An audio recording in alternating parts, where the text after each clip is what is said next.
All right, guys, today we are working on worksheet nine, which has to do with translation. So this is our last isometric transformation we're working with. So that means it's the last transformation that we have that preserves the size and shape of our figures.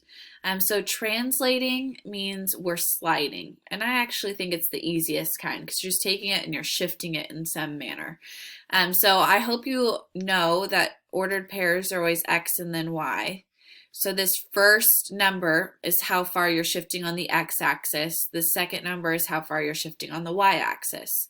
So this is saying that we're going right 2 and down 3.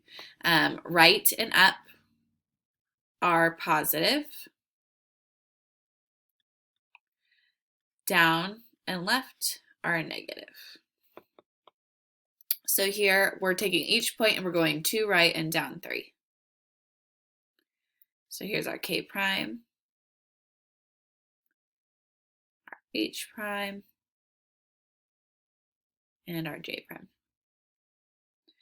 And on all of these types of transformations, rotations, reflections, and translations, it's almost like you just copy and pasted it. It should be the same size and shape. That's what isometric means also. So for this one, it's saying it's T for translation. And we're going right 6 and staying the same. We're not going up or down at all. So 1, 2, 3, 4, 5, 6. There's our F prime, G prime, and E prime.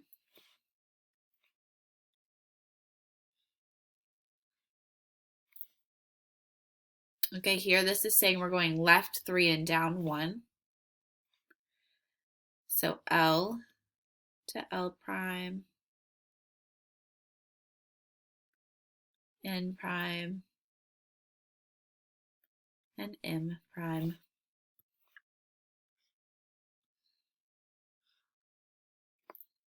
All right, so there's our top portion. Determine the translation rule from the pre-image and image. So they're giving us both points. So for example, A and A prime, and we have to figure out what happened. So here, to get from -4 to 1, you would have to go right 3. So to write that rule, I would do x plus 3. To get from 1 to 3, you would have to add 2. So we'll do y plus 2. And since these are both addition or moving right and up, it would be 3, 2 in our little bracket. So there are two different notations. This first one is called coordinate notation. This other one is called vector notation.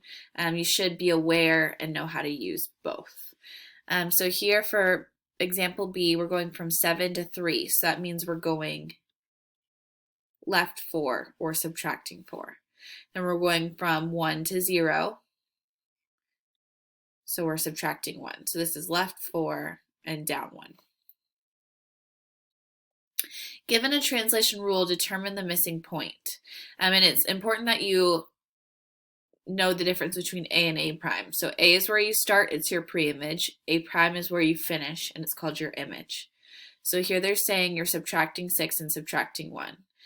So -1 minus 6 is -7. 2 minus 1 is 1. Here, again, they're giving us our pre-image. So we're doing 4 minus 1 is 3. 3 plus 1 is 4. So I'm just plugging in my x and y, essentially. When they give us the image and we have to find the pre-image, you have to work backwards. So this one is saying that the x is staying the same. And this is saying that we were subtracting 4. But to go backwards, we actually have to add 4. So that would be -1 because -1 minus 4 gives us -5. This one has vector notation. So this one is saying left 1 and down 2. So left 1 from 9 is 8. Down 2 from -5 is -7. This one is saying right 5 and the same y. So our y is the same. And since we're finding our pre-image, we're working backwards. So -1 minus 5 is -6. And then our last one is saying we're going right 4 and down 3. So from this point, we would end up at 4, -10.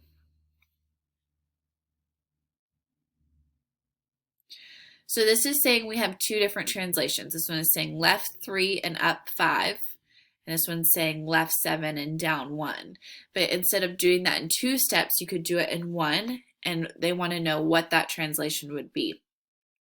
So t of xy, it's going to become left 3 and left 7 more is a total of going left 10. And then up 5 and down 1 is a total of going up 4.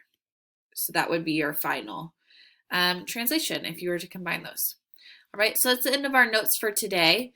You are working on worksheet 9 in your packet for your assignment, and those are pages 33 and 34 in your packet.